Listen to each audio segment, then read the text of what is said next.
રાજકોટ કરણી સેનાના મહિલા મોરચાના અધ્યક્ષ પદ્મિની બાવાળાનું નિવેદન। જયરાજસિંહ જાડેજાએ અંતે કહ્યું ત્યાંથી અંત નથી, તમે કોનો સપોર્ટ કર્યો તે વિચારજો। ક્ષત્રિય સમાજની મહિલાઓની અટકાયત કરી તેને બદલે રૂપાલાની અટકાયત થવી જોઈએ। ક્ષત્રિય સમાજના ભાઈઓ બેઠા હતા અને જોતા રહ્યા, તેને શરમ આવવી જોઈએ। રિપોર્ટર ભરત ભરડવા સાથે રોહિત પોજાણી, રાજકોટ। જય માતાજી, હું પદ્મિની બાવાળા। જે પણ અત્યારે નિવેદન આવ્યું છે આપણે જયરાજભાઈનું કે અહીંયાથી અંત છે, તો જયરાજભાઈ આપણે અંત નથી। આપ ક્ષત્રિય સમાજના દીકરા છો, અમે ક્ષત્રિય સમાજના બહેનો છીએ, તો આપને થોડોક તો વિચાર કરવો જોઈએ ભાઈ કે આપણે એકલા આપ ડિસિઝન નથી લઈ શકતા। અને હું રાજકીય લેવલે મોદી સાહેબને પણ હું પૂછવા માગું છું કે રૂપાલાભાઈ વિરુદ્ધ 10 ફરિયાદો થઈ છે, માનહાનિના દાવા થયા છે, તો એને અરેસ્ટ કેમ નહીં?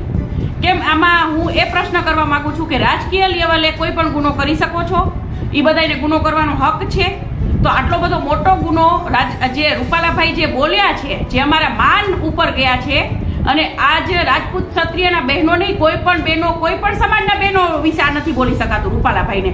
તો રૂપાલાભાઈએ શું એવું સારું કામ કર્યું છે? તો આજે જયરાજભાઈ એક અને જયરાજભાઈ કોઈ એક વ્યક્તિ કોઈ નિવેદન નથી આપી શકતા, એને કોઈ એવો હક નથી, અને સમાજ આખો વિરોધ છે, અને સમાજના બહેનો તો ખૂબ જ વિરોધમાં છે, અને સમાજના ભાઈઓ પણ ખૂબ જ વિરોધમાં છે।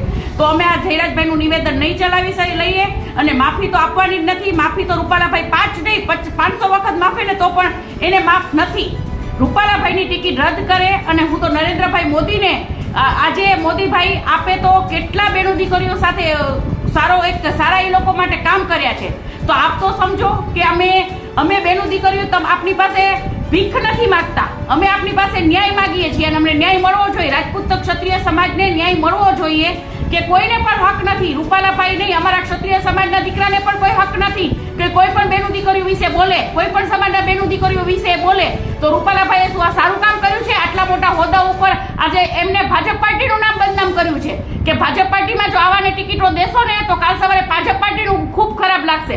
એટલે આ નિવેદન જયરાજભાઈનું કોઈ રાજપૂત ક્ષત્રિય સમાજ સ્વીકારશે નહીં, અને અમારો વિરોધ સતત ચાલુ રહેશે, બરાબર છે। અને રૂપાલાભાઈની ટિકિટ રદ જ થવી જોઈએ। અને બીજું કે આજે અમારા બહેનો ત્યાં ગયા હતા અને તેમને અરેસ્ટ કર્યા છે, તો જયરાજભાઈ નહીં, બીજા બધા ભાઈઓ રાજકીય લેવલે આપના રોટલા શેકો, પણ આપણા બહેનો દીકરીઓને એક સમાજ માટે થઈને ત્યાં બોલવા માટે આવ્યા હતા, પોતાની આબરૂ માટે લડાઈ દે છે, તો એને સપોર્ટ કરો, તમારા રાજકીય રોટલા નો શેકો મહેરબાની કરી। અને આજે આપ લોકોના માટે થઈ અને આ બહેનોને અરેસ્ટ કર્યા છે, તો ક્ષત્રિય સમાજના જેટલા પણ ભાઈઓ ત્યાં હોય એ લોકોને શરમ અનુભવવી જોઈએ।